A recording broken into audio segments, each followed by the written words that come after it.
자기 입술로 부정하고 저주했던 그 예수 그리스도를 이제는 그분이 소망이고 그분이 부활하셨다라고 하는 그의 입술로 전혀 정반대의 소식을 전하는 자가 됐어요. 그래서 유대교 입장에서는 바울은 변절자가 된 거예요. 그래서 바울의 평생의 삶 속에서 유대인들에게 살해 위협을 늘 받았어요. 그래서 고린도후서 11장 23절 이하에 보면 그가 수없이 옥에 갇히고 매도 맞고 여러 번 죽을 뻔했다라고 고백합니다. 예수를 고백한다라고 하는, 예수님의 증인이 되었다는 그 한 가지 사실 때문에 그는 인간이 겪을 수 있는 무수한 시련과 고난을 받았어요.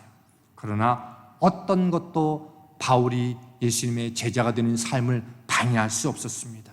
그건 역시 예수님이 부활하셨고 부활하신 주님이 바울을 만나주셨고 그의 심령 한가운데에 성령의 주님이 함께 하셨기 때문입니다. 그리고 부활하신 예수님을 만나자 바울에게 두 가지 변화가 생겼어요. 하나는 가치관이 바뀌었어요. 아브라함의 후손이고 유대인으로 태어난 바울은 태어난 지 8일 만에 할례를 받았어요. 할례는 선민이라고 하는 이 자긍심을 갖게 해주는 수단이었어요. 그리고 그는 베냐민 지파였어요. 베냐민 지파에서 초대왕 사울이 세워지지 않았습니까? 그래서 아버지는 그 베냐민 지파의 자랑스러운 것 때문에 아들 이름을 초대왕인 사울과 같은 이름으로 지은 거죠. 그리고 그는 당시 최고의 율법학자인 가말리알의 문화생이었고요. 그리고 유대인이자 유대 시민권을 가지고 있었던 사람이었어요. 아니, 로마 시민권을 가지고 있던 사람이었어요. 그러니 그는 유대인으로서 모든 출세할 수 있는 입지를 다 갖춘 사람이었어요. 그랬던 그가 어느 날 부활하신 주님을 만난 후에는 그가 가지고 있던 모든 가치는 더 이상 중요하지 않게 됐습니다. 왜냐하면 그것이 나의 영원한 생명을 보장해주지 않았고 절망을 소망으로 바꿔주는 능력도 없음을 알았기 때문입니다. 그것은 우리의 죄값을 치르기 위해서 십자가에 죽으시고 부활하신 그 주님이 영원한 생명을 주시는 유일한 분임을 바울이 알았기 때문입니다. 그리고 이 부활의 주님을 만났던 바울을 변화시킨 두 번째는 그가 모든 상황에서 순종하는 삶으로 바뀌었다는 거예요. 바울은요, 주님의 말씀만 순종하는 것이 아니고 주님이 함께 해주시는 상황이라면 모든 상황도 다 합력하여 선을 이룬다는 마음을 가지고 모든 일에 순종했어요. 바울은 예수님의 증인이 된다는 그 사실 때문에 수많은 고난과 박해를 당했어요. 그런데 그 모든 고난의 상황 속에서도 주님이 함께 하시고 거기엔 뜻이 있음을 그는 믿었어요. 그래서 낙심하지 않았어요. 로마서 8장 18절과 28절에는 이렇게 말씀이 기록되어 있어요. 생각하건대 현재의 고난은 장차 우리에게 나타날 영광과 비교할 수 없도다. 내가 지금 아무리 고난을 받아도 이 고난의 끝에서는 하나님이 주실 영광과는 비교할 수 없는 그 기쁨이 주어짐을 알았어요. 그리고 18절, 28절은 이렇게 기록하고 있어요. 우리가 알거니와 하나님을 사랑하는 자 곧 그 뜻대로 부르심을 입은 자들에게는 모든 것이 합력하여 선을 이루느니라. 하나님의 자녀와 백성 된 자에게는 모든 것이 합력해서 선을 이룬다라고 하는 것을 믿었어요.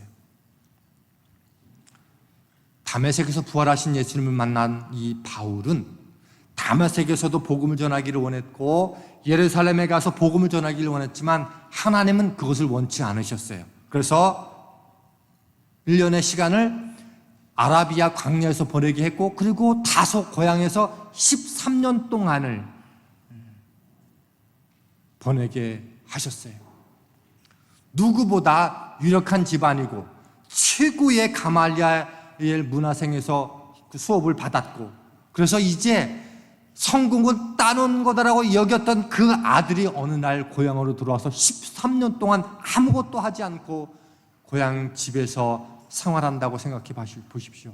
부모님의 마음이 얼마나 무너졌을까. 그거를 지켜보는 수많은 사람들이 그는 실패자고 나고자야 라고 말하지 않았을까요? 그런데 바울은 그 13년이라는 긴 시간 동안 하나님이 나를 만나주셨고 나를 이방인의 사도로 여겨주신 그분께서 지금 13년 기간 동안 나를 이곳에 있게 하신 데는 뜻이 있을 거야. 그리고 불평하지 않았고 그곳에서 오히려 나를 더 거룩하고 정제된 하나님의 거룩함으로 나를 이끌어가는 시간으로 그는 철저하게 생각했음이 틀림없어요. 왜냐하면 그가 28절에서 고백했던 것처럼 우리가 알거니와 하나님을 사랑하는 자 그 뜻대로 부르심을 입은 자들에게는 모든 것이 합력하여 선을 이루리라. 이 고백이 그 가운데 가득했기 때문에 그는 고향에서 13년 동안 머물러 있으면서도요 하나님의 뜻이 있음을 믿고 기꺼이 순종했어요.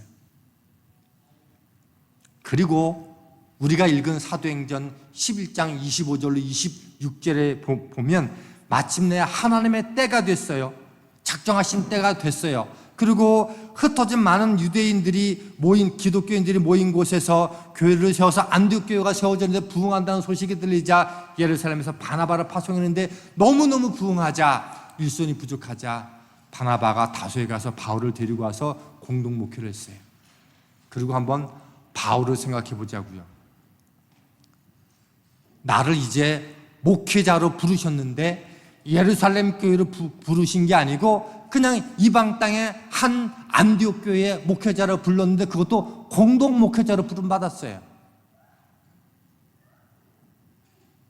어쩌면 부목사님으로 이 부목사님을 이렇게 낮추는 게 아니라 그렇게 14년 동안 고향에서 그렇게 칩거하게 했으면 뭔가 길이 뻥 뚫려야 되는 건데 예루살렘 교회도 아니고 안디옥 교회로 그리고 공동 목회자로 불렀다는 게 그에게는 서운할 수 있었지만 늘 그 마음속에 모든 것이 합력하여 선을 이루시는 그 고백들이 그 마음속에 간직되어 있었다는 겁니다. 그리고 이 바울이 우리가 알고 있는 것처럼 로마 시대를 복음으로 변화시켰고 그리고 온 세계에 하나님의 복음이 흘러가게 하는 놀라운 축복의 도구가 되었습니다. 이 모든 것이 가능했던 것은 무엇이었습니까? 예수님께서 부활하셨기 때문이고 그 부활하신 주님이 그를 만나주셨고 그리고 그분이 하나님의 영으로 그 가운데 임했기 때문입니다. 그리고 이 부활하신 주님은 오늘 예배를 드리고 있는 저와 여러분의 마음속에도 함께 들어와 계셔서 바울의 부르심과 동일하게 우리를 그렇게 부르셨다는 거예요. 바울이 부활하신 주님을 만남으로 말미암아 가치가 변하는 인생을 살았고 모든 일에는 하나님의 뜻이 있음을 철저히 믿음으로 순종의 삶으로 나갔어요. 저는 여러분 가운데 이 은혜가 가득하게 되기를 축원합니다. 여러분의 삶의 가치가 예수님 때문에 부활의 주님 때문에 바뀌어지게 되기를 원하고 이전에 소중하게 됐던 가치들이 이제는 주님 때문에 가치들이 바뀌는 인생이 되기를 원하고요. 그리고 어떤 절망과 아픔과 인내와 인고의 시간이 내게 주어진다 할지라도 낙심하지 않았으면 좋겠어요. 왜냐하면 모든 것이 합력하여 선을 이루시는 그분이 있기 때문에 그렇습니다. 그러므로 부활의 주님이 바울과 제자들을 절망의 자리에서 소망으로 바꾸고 소망다운 삶을 살아갔던 것처럼 부활의 주님이 여러분 안에 있음을 확인하시고 여러분 매일매일의 삶 속에서 하나님의 말씀이면 무엇이든지 감사함으로 받고 순종함으로 말미암아 제자들이 바울이 누렸던 이 놀라운 영광을 다 받아 누리고 경험하고 승리하는 승리자의 삶이 될 수 있기를 주님의 이름으로 축원합니다.